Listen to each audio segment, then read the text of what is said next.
Convido os irmãos a abrirem junto comigo a palavra do Senhor no texto do Salmo, de número 36.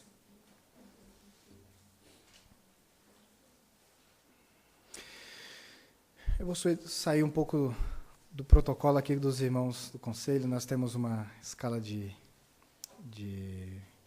uma ordem de temas, né? Mas há um texto que me assaltou em bom sentido nessa semana. Eu tenho meditado nesse salmo. Eu creio que nós podemos compartilhar um pouco do que o Senhor tem falado e tocado e ensinado.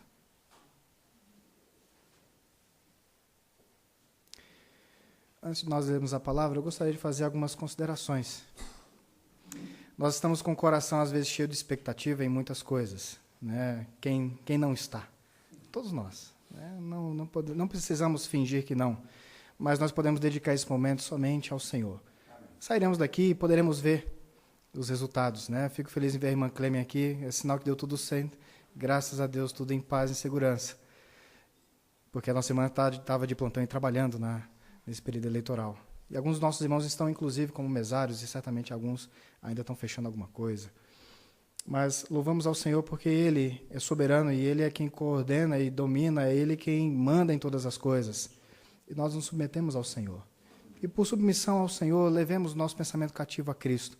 Procuremos olhar para a Sua palavra e depois nós saberemos quais planos o Senhor tem para nós, para a nossa nação e para a nossa cidade. Vamos dedicar esse momento ao Senhor. Queridos, todos nós temos expectativas de muitas coisas. Todos nós queremos uma vida feliz, ou pelo menos uma vida mais feliz. Nem todo mundo tem uma vida triste. Às vezes nós temos uma vida muito boa, mas se ela puder ficar um pouco melhor, que mal tem?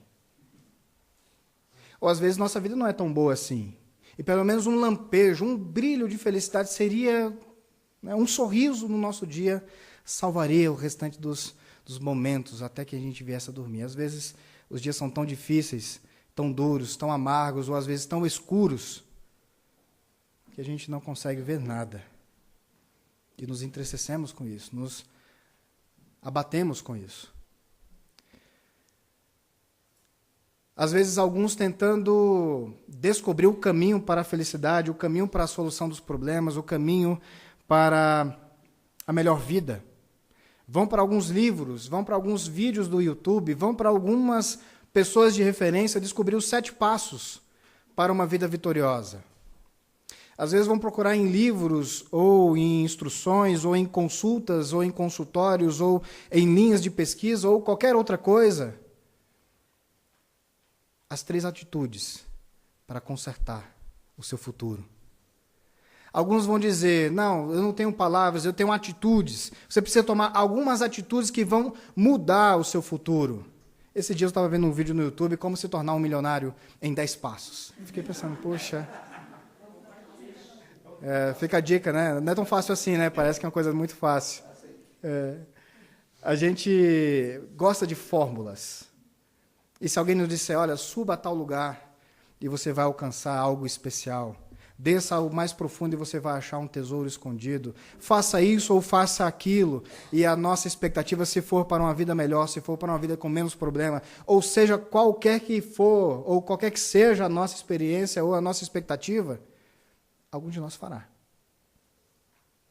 Talvez, dependendo do nível de desespero que a gente se encontra, não haverá desafio maior. Não haverá custo mais caro. A palavra de Deus, para todo cristão, ela já é a única regra de fé e prática. Nós não precisamos buscar fora da palavra de Deus qualquer outra fórmula de viver uma vida bem vivida. Nós não precisamos procurar fora das Escrituras um modelo e os passos certos para termos uma vida em sucesso. Porque os passos do cristão, os passos do crente para o sucesso são os passos de Cristo. E quanto mais próximo nós estivermos dos passos do nosso Senhor, bem-aventurados seremos. É isso que a palavra nos ensina. É isso que ela nos adverte. É isso, e é nesse caminho que ela nos exorta. Mas a verdade é que nem sempre nós conseguimos olhar dessa forma e nem perceber esse caminho, nem olhar onde estão as pegadas de Cristo. E nós vamos ler um pouco da palavra do Senhor e tomar algumas orientações importantes, para que não sejamos guiados pelos passos dos outros, pelas ideias dos outros. Sejamos guiados pelos princípios da vida dos outros, que fazem a propaganda que deu tudo certo. Nós veremos a verdade do Senhor sendo revelada na sua própria palavra. E eu peço que você acompanhe comigo o texto do Salmo de número 36. Nós leremos todo o Salmo a partir do versículo 1. Assim nos diz a palavra do Senhor. Há no coração do ímpio a voz da transgressão. Não há temor de Deus diante dos seus olhos. Porque a transgressão o lisonjeia aos seus olhos e lhe diz que a sua iniquidade não há de ser descoberta nem detestada. As palavras da sua boca são malícia e dolo. Abjurou o discernimento e a prática do bem. No seu leito maquina a perversidade. Detém-se em caminho que não é bom. Não se desapega do mal. A tua benignidade, Senhor, chega até aos céus. Até as nuvens a tua fidelidade. A tua justiça é como as montanhas de Deus, os teus juízos como um abismo profundo. Tu, Senhor, preserva os homens e os animais. Como é preciosa, ó Deus, a tua benignidade. Por isso os filhos dos homens se acolhem à sombra das tuas asas. Fartam-se da abundância da tua casa e na torrente das tuas delícias lhes dás de beber. Pois em ti está o manancial da vida, na tua luz vemos a luz. Continua a tua benignidade aos que te conhecem, a tua justiça aos retos de coração. Não me calque o pé da insolência, nem me repila a mão dos ímpios. Tombaram os obreiros da iniquidade, estão desruídos e já não podem levantar-se. Vamos orar mais uma vez? Senhor, nós concordamos em oração. Senhor, somos totalmente dependentes de Ti. Sem Ti, Senhor, nada do que o homem fala é palavra transformadora, é palavra de bênção. Mas um apenas e disse o Senhor nos transforma a vida, como foi dito nesse testemunho. Mas nós temos muito mais do que essa porção. Senhor, nós oramos pedindo que o Senhor transforme as nossas vidas, que o Senhor mude o nosso coração, que o Senhor nos ajude a ver a Tua luz, para que tenhamos luz. Por isso oramos em Cristo. Amém. Meus irmãos, nós vamos expor esse texto, versículo por versículo, não demorará muito, prometo aos irmãos, mas nós veremos a palavra do Senhor segundo o que está escrito. Esse salmo de Davi é um salmo muito interessante porque ele começa dizendo: há no coração do ímpio uma voz de transgressão. E nós vemos aqui que a intenção de fato está não naquele que é convertido, não naquele que é salvo, não é daquele ou naquele que é temente a Deus, mas justamente aquele que não conhece a Deus. E, aliás, deseja não conhecer, não tem necessidade ou não tem no seu coração o impulso para conhecer as coisas de Deus ou para se aproximar de Deus. O ímpio é aquele que olha para o Senhor e não o reconhece nem como Senhor. Olha para o Criador e o descarta. Olha para a sua palavra e a rejeita. Porque há no seu coração uma voz. Essa palavra transgressão que está aqui nesse texto, ela pode ser traduzida também como rebelião. E há uma voz no coração do ímpio que fala rebelião. Todos nós cremos que somos salvos em Cristo, fomos regenerados, nascemos de novo, somos nova criatura, as coisas velhas ficaram para trás e tudo novo foi feito, tudo novo se fez. Mas há em nós muitas vezes o costume do pecado. Há em nós muitas vezes o costume da vida anterior, do velho homem. E tendo um coração transformado e regenerado, como diz aquele cântico, nós mantemos em nosso coração muitas vezes uma voz de rebelião. A voz de rebelião é aquela voz que se impõe contra a voz de Deus. A voz de rebelião é aquela que se impõe a tudo que é verdade. A voz de rebelião é aquela que maqueia, dissimula, que falsifica e que diz que a mentira é verdade. E muitas vezes nós temos um coração regenerado, mas agimos com rebelião diante do Senhor. O salmista continua: não há temor diante dos seus olhos. E aqui é uma coisa interessante, porque naquele que é ímpio, que não conhece a Deus, ou naquele que empresta o seu coração a uma voz de rebelião, toda a sua percepção, e aqui nós estamos olhando a fala do salmista no sentido de olho, diante dos seus olhos, toda a sua capacidade de percepção das coisas não passa pelo temor do Senhor. Um coração ímpio ou um coração que é alimentado por impiedade não percebe as coisas diante do temor do Senhor. E tudo lhe parece bom, mesmo que seja o mais terrível pecado, mesmo que seja a mais aterradora a maldade, mesmo que seja qualquer outra coisa que só assuma e favoreça o seu egoísmo. Diante dos seus olhos não há temor. Ele não percebe as coisas com o temor do Senhor. Ele não olha as coisas diante com a preocupação de qual é a vontade de Deus. Porque o seu coração está em impiedade. O versículo 2 diz: porque a transgressão ou a rebelião o lisonjeia aos seus olhos. Todos nós temos, e ainda temos, e um dia isso acabará. Mas nós ainda vivemos na presença do pecado, e o pecado, como diz o autor aos Hebreus, ele tenazmente nos assedia. O tentador vem e nos prova, e nós, como vimos hoje na liturgia, nós devemos orar ao Senhor e pedir ao Senhor que nos livre das tentações, que Ele nos preserve desses momentos de fragilidade, que Ele nos fortaleça. Mas muitas vezes os problemas não estão fora. Na verdade, a Bíblia nos explica que a tentação ela é gerada dentro do nosso próprio coração. E a tentação nunca tem uma cara carrancuda. A tentação nunca vem com propostas difíceis. A tentação é sempre agradável. Ela nos lisonjeia. Ela fala conosco e nos convence que fazer isso ou fazer aquilo, que pecar não é tão grave assim, que fazer contra a vontade de Deus não tem tanto problema assim, que nós podemos fazer. E no final das contas, nós podemos inclusive usar da bondade de Deus e pedir perdão a Deus pelos nossos pecados, porque no final das contas nós somos seduzidos pela nossa própria maldade, pelo nosso próprio pecado. A transgressão e a rebelião no coração do ímpio ou no coração daquele que vive em impiedade, ela é sempre sedutora. Ele vai dizer, na sequência do versículo 2, e lhe diz que a sua iniquidade não há de ser descoberta.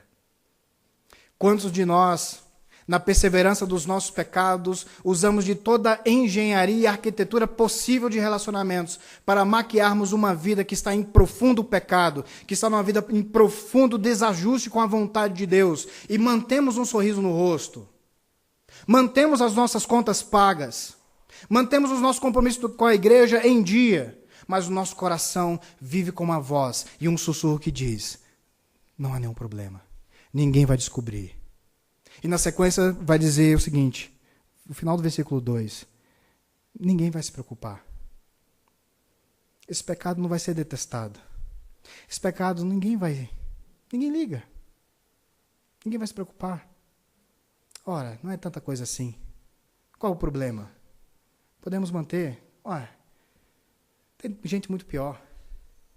Tem gente que faz escrachadamente, eu ainda faço aqui, né, comedidamente. Se descobrirem, qual o problema? É minha vida com Deus. Isso é uma coisa entre mim e Deus.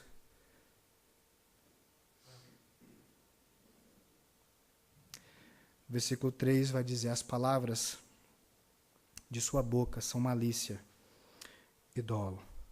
Nós até o versículo 2 vemos aqui a preocupação do salmista falando de algo que está acontecendo dentro do seu coração, dentro do coração do ímpio, dentro daquele que vive em impiedade. Mas aqui ele passa essa fase, ele ultrapassa esse limite. No versículo 3 diz que a palavra da sua boca é algo que já sai. Jesus, ele vai instruir os seus discípulos quando ele é perguntado sobre o tipo de higiene pessoal, né? Os fariseus chegam a Jesus, por que todo mundo lava a mão, mas tu e os teus discípulos não lavam a mão antes de comer?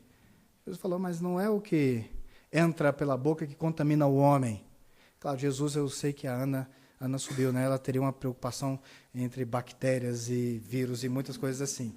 Né? A preocupação, hoje a nossa visão é um pouco diferente, um álcool em gel faria muito bem. Nós sabemos, ninguém descarta o cuidado da medicina hoje. Mas o que Jesus está se preocupando não é com as bactérias, não é essa preocupação, não é o cerne do seu ensino, mas a maldade do coração do homem quando ela sai. A palavra do Senhor vai nos dizer que a palavra lançada é como uma flecha. A palavra falada depois não tem como ser retirada. E como existe muita desolação e maldade, e continuidade de maldade, porque falamos, e falamos com maldade, falamos com impiedade. A malícia em seus lábios, porque a malícia é sempre algo, ou normalmente a malícia é algo dúbio, é algo com duplo significado. Diz uma coisa, mas o que ele quer dizer é outra. Ele fala uma coisa, mas o que ele quer dizer de fato é um outro sentido. Fala com verdade, mas o que ele espera é o engano. Fala com bondade, mas o que ele espera é a rasteira. Aquele que vive em impiedade, quando fala com maldade. E fala com dolo, fala querendo. Ele não é enganado pelos seus pensamentos, porque os pensamentos para ele não são engano. Os pensamentos para ele é isso mesmo. É isso que deve ser feito, é isso que ele espera. São esses resultados que ele aguarda. Ele abjura, versículo 3, parte B. Ele abjura, ele renuncia. Ele abre mão. Olha, é tão difícil a expressão, né? Abrir mão. Eu lembro de uma imagem naqueles canais que passam aquelas reportagens na África e mostravam uns aborígenes. O aborígene não é que é mais Oceania, né? Mas uns nativos no meio da África lá, e eles caçavam macacos para comer. Né? Não sei que gosto tem carne de macaco, mas eles caçavam macaco e comiam.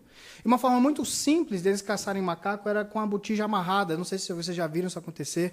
Eles pegam um tipo de vaso ou um tipo de recipiente que seja resistente e põem algum tipo de fruta, alguma coisa dura dentro desse recipiente. E o macaco vai, coloca a mão para tirar, ele sente o cheiro, né? Ele vai querer coletar aquilo, põe a mão, só que a mão não sai. E mesmo que ele veja e todo o desespero da sua vida esteja ao ver o caçador que está se aproximando, ele não consegue soltar para se livrar. E ele é preso por ele mesmo, por uma comida e por algo que ele quer. Às vezes somos nós assim, diante das coisas que nos vão terrivelmente nos afetar. Às vezes as coisas estão nos levando para a morte, estão nos levando para distante de Deus, e nós não temos coragem de abrir mão. E somos levados à ruína, porque tão somente somos apegados àquilo que queremos, àquilo que o nosso ventre chama e nós temos fome. Assim é com o macaco. Às vezes nós espiritualmente nos portamos da mesma forma. Mas o ímpio, versículo 3, parte B, ele abre mão, ele renuncia. Mas o que é que ele renuncia? O discernimento, o entendimento e a prática do bem. Ele não somente renuncia ao compreender as coisas, mas ele renuncia a fazer o bem. Porque até mesmo a prática de fazer o bem não passa de um investimento pessoal em si mesmo. Quantas pessoas fazem um bem uns aos outros? Quantas pessoas se propõem a acordar cedo, a gastar muito dinheiro, a gastar o seu tempo, a gastar todas as suas energias para fazer, dizem eles, fazerem o bem, mas estão fazendo o bem a si mesmos. Muitos dizem, fiz esse bem, por quê? Porque isso é gratificante. Eu não estou dizendo que não devemos esperar alegria em fazer o bem. Mas alguns só fazem o bem porque se sentiram melhor depois que fizeram bem. Nós fazemos o bem dependendo do resultado que o bem nos traga. Porque o bem é bem. Nós fazemos o bem dependendo do resultado. Porque Deus é digno de receber essa glória. Alguns vão dizer, eu faço bem, porque em outra vida, talvez em uma outra reencarnação, eu vou precisar desses atos de justiça, esses atos de bondade. Espero, dizem eles, espero não nascer ou voltar em um sapo, voltar em um cavalo, voltar em um tipo de gente abaixo da minha estirpe, porque eu fiz muita coisa boa. E o que ele faz, na verdade, é um banco de investimento para si mesmo, e ele espera sacar tudo na próxima reencarnação. Abjura o discernimento. O louco, o ímpio, abjura a prática do bem. No versículo 4, ele vai dizer, no seu leito, maquina a perversidade.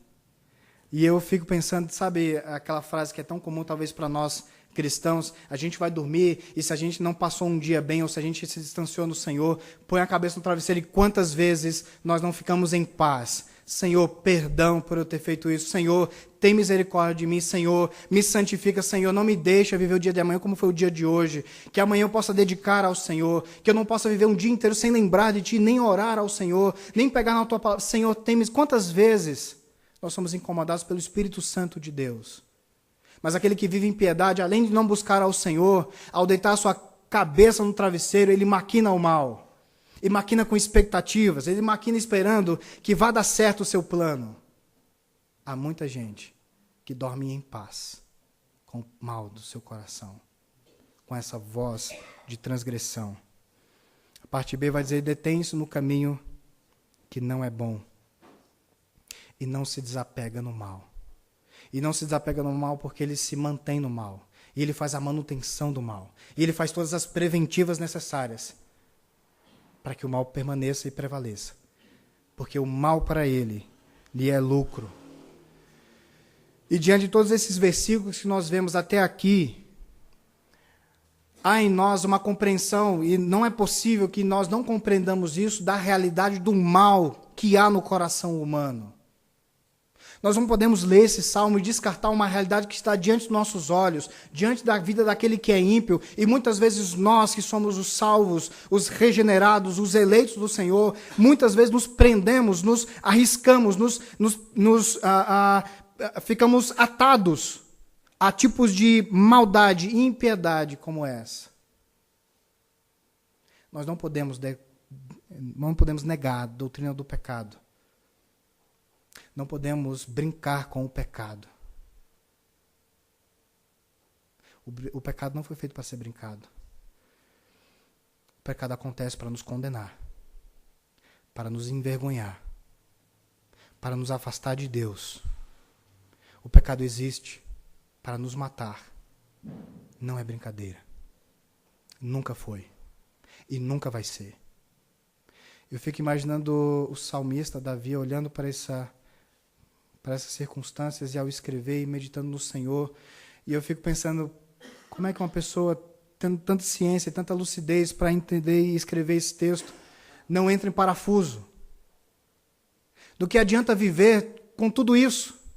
E se tudo isso é verdade, meu Deus, que mundo eu vivo? Para que eu vivo? Qual é o sentido de tudo isso?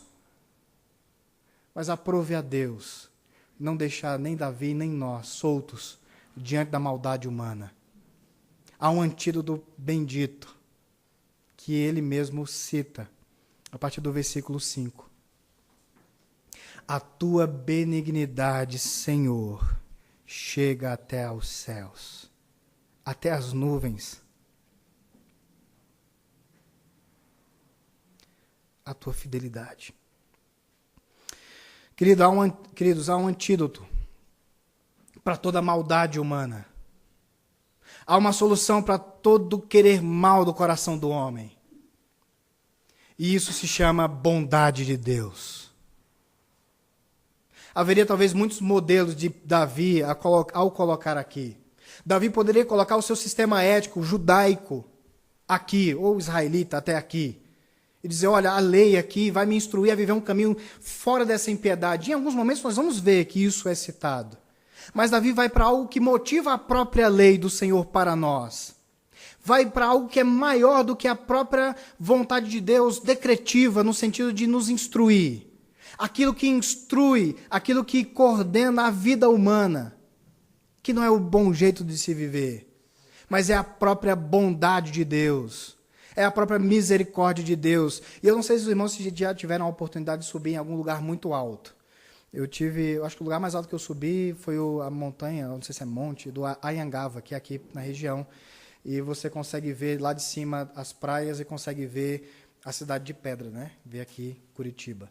E fica tudo tão pequeno. E eu fico memorizado fico com a memória dessa experiência e olhando, puxa, se eu fosse calcular a altura daqui para baixo, a bondade de Deus é maior do que tudo isso. Aqui a tradução do versículo 5 e versículo 6 vai nos dar a entender que é muito maior do que se pode mensurar a bondade de Deus. A bondade de Deus, ela é muito maior do que a maldade do coração humano.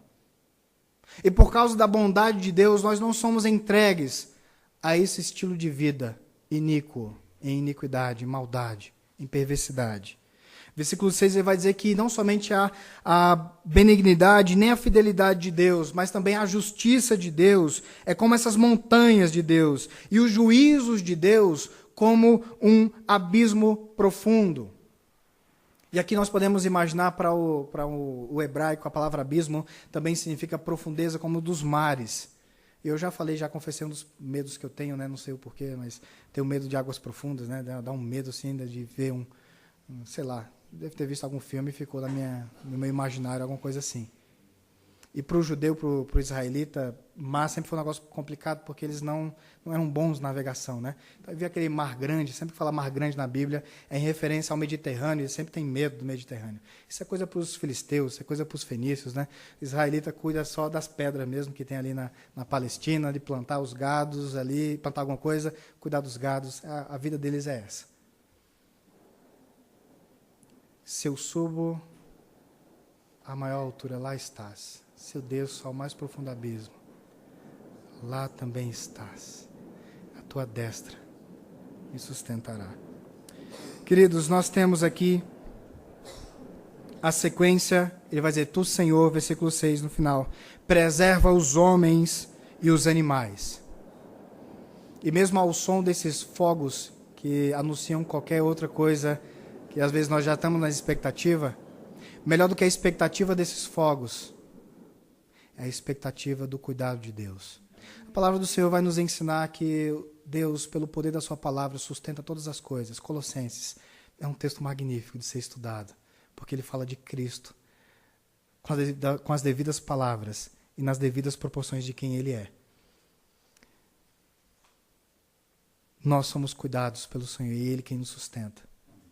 Na sequência ele vai dizer como preciosa, ó Deus, a tua benignidade. Por isso os filhos dos homens se acolhem à sombra das tuas asas. E aqui o lugar é um lugar de refúgio. Se a maldade no nosso coração é um lugar de fuga, e nós temos todos os tipos de fuga pela nossa iniquidade, nós temos lugar de refúgio em Deus. Deus nunca vai ser um lugar de fuga. Deus nunca vai nos colocar no lugar para que sejamos fugitivos.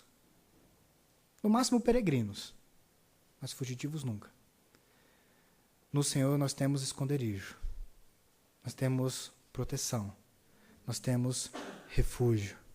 Aos filhos dos homens, daqueles que creem no Senhor, daqueles que não vivem em impiedade, mas se alegram tão somente em reconhecer a bondade do Senhor, há uma promessa que os filhos de Deus, os filhos dos homens, os filhos do Senhor, se guardam debaixo dessas asas benditas.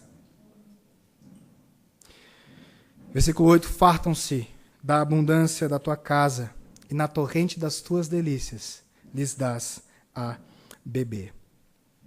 É interessante porque nesse versículo confronta-se uma ideia que às vezes nós nutrimos e cultivamos na nossa fé. É muito comum que nós tenhamos uma mente assim, ou um pensamento assim. Tudo que eu peço a Deus, Ele não faz. Eu peço a Deus, o que é que Ele faz? Ele faz outra coisa. Ou quando Deus faz, Deus demora. Quantas vezes nós alimentamos esse tipo de pensamento? Por que tarda, Senhor, em ouvir? Né? A gente vê esse clamor também nos santos do passado. E às vezes nós achamos que tudo que nós achamos que pode ser bom, Deus não quer. Se eu sentir, eu já vivi dias assim. Se eu gostei de uma coisa, é provável que Deus não goste. As chances de Deus não gostar são grandes. Então, não deve ser da vontade de Deus. Eu lembro, eu já estava como missionário aqui em Curitiba, na Jocum, e eu lembro que eu estava passando os dilemas de missionário, né, que também são financeiros e tantas outras ordens, né? E eu, com algumas situações, e pedindo a Deus em oração. Sabe aquelas orações que são sem querer, mas são querendo, né? Tipo, você olha assim, Deus. Se o senhor quiser, né? Não, sabe? Não, e não é pretensioso, né? É só pensar. Eu lembro que eu estava pensando, Deus, puxa, seria bom ter um relógio. Seria tão bom ter um relógio. E um amigo passou e disse, olha, eu tenho 2, você não quer um? Eu falei, mas por que Deus atende essas orações que não são tão sérias? E as são sérias mesmo.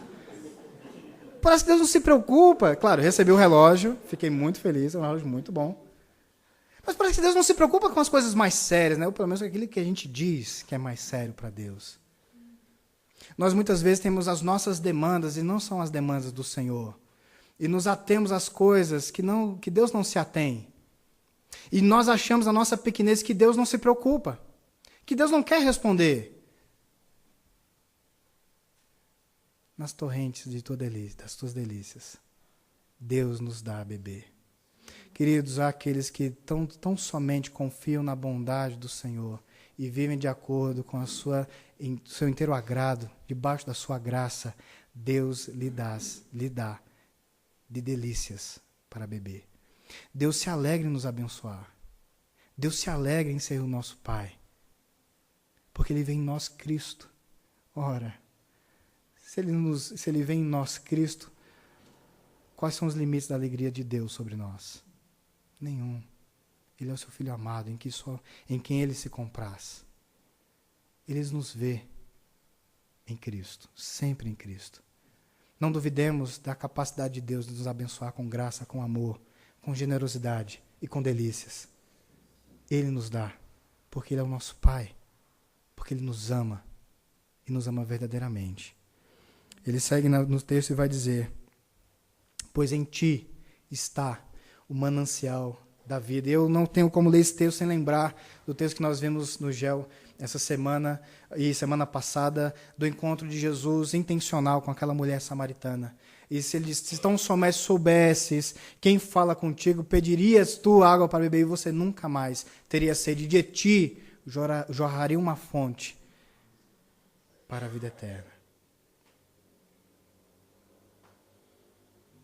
Em Deus, em Cristo, há um manancial, há uma fonte para a vida. O ímpio vive em desespero e vive na demanda do atendimento do seu desespero. Os que estão em Cristo não são ativos, eles não são responsivos ao desespero, porque todo o desespero que eles sentem, eles levam à cruz do Senhor. Porque em Cristo está a vida. A vida não é sobreviver. Muitos vão dizer, vão repetir, vão gritar nos nossos ouvidos. A vida é sobreviver. Faça o melhor. Faça com mais força. Faça antes de todos. Se possível, até engane alguns. Mas tire proveito. Nós ouvimos diferente. Nós aprendemos diferente. Porque o sucesso nosso não está naquilo que nós conquistamos nesse mundo, mas está tão somente em Cristo Jesus, está em Deus. Na tua luz, final do versículo 9, vemos luz, vemos a luz. Meus queridos, em olhos que não veem luz, mas tem no seu coração uma voz que é de rebelião, a sua rebelião é o seu guia. A sua voz de egoísmo é o seu professor. Em olhos que não observam e não conseguem discernir com o temor do Senhor, quando eles olham, eles veem somente a maldade. E a voz da maldade que em seu coração diz, vai dar certo, nem se preocupe, ninguém vai ver. E se vê, ninguém liga. Vou pecar mesmo, vou fazer. Não há nenhum problema. Mas quando esse coração E outrora todos nós tivemos corações assim. Quando esse coração é encontrado pela bendita luz, que é Cristo. Quando nós somos alcançados pela luz de Deus. Quando Deus diz em nossos corações, como Paulo diz aos Coríntios, haja luz, nós não somos guiados pela voz de rebelião. Nós não somos guiados pela voz de transgressão. Não somos guiados pelo nosso desespero, porque na luz de Deus vemos luz. Em outras passagens bíblicas nós vamos ver que a palavra do Senhor é luz para o nosso caminho. No texto está em singular, mas vale para nós. É a tua palavra. Nós só andamos em luz quando andamos segundo a palavra de Deus. E se nos apartamos da vontade de Deus, não andamos em luz.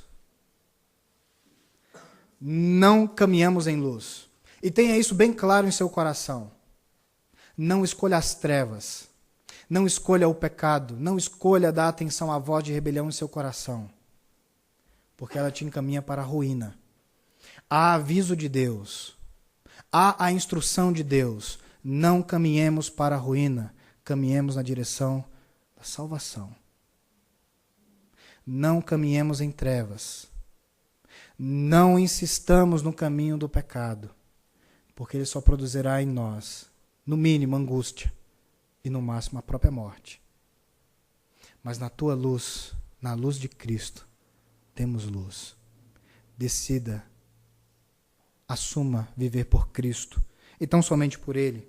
Versículo 10, para nós encerrarmos, e eu prometo aos irmãos que serei breve até o final.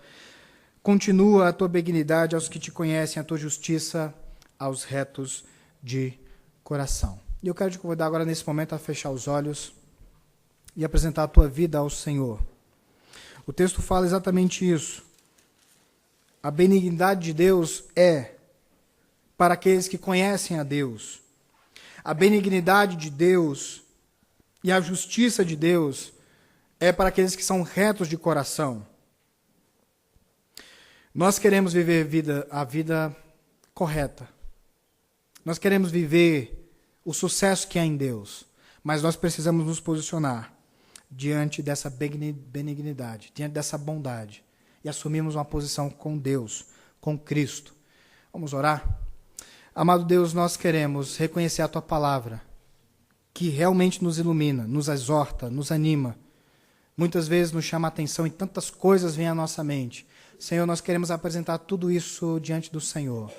Nós queremos apresentar o nosso desespero. Nós queremos apresentar as nossas angústias. Nós queremos apresentar, Senhor, as nossas incapacidades. Nós queremos apresentar aquela fala que há dentro do nosso coração que diz, eu nunca vou superar isso. Nós queremos apresentar, Deus, a voz de derrota que existe em nosso coração quando diz, eu nunca vou superar esse pecado. Nós queremos apresentar tudo isso diante da Tua cruz e depositar aos Teus pés, Jesus. Porque o Senhor foi à cruz e morreu em nosso lugar para que nós não fiquemos presos a isso.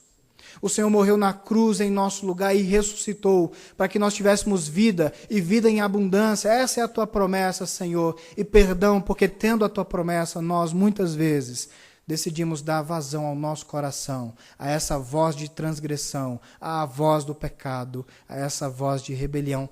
Tem misericórdia de nós, Senhor. Purifica-me, Senhor. Purifica-nos, Senhor, e seremos limpos. Lava-nos, Senhor, com Teu sangue e seremos purificados.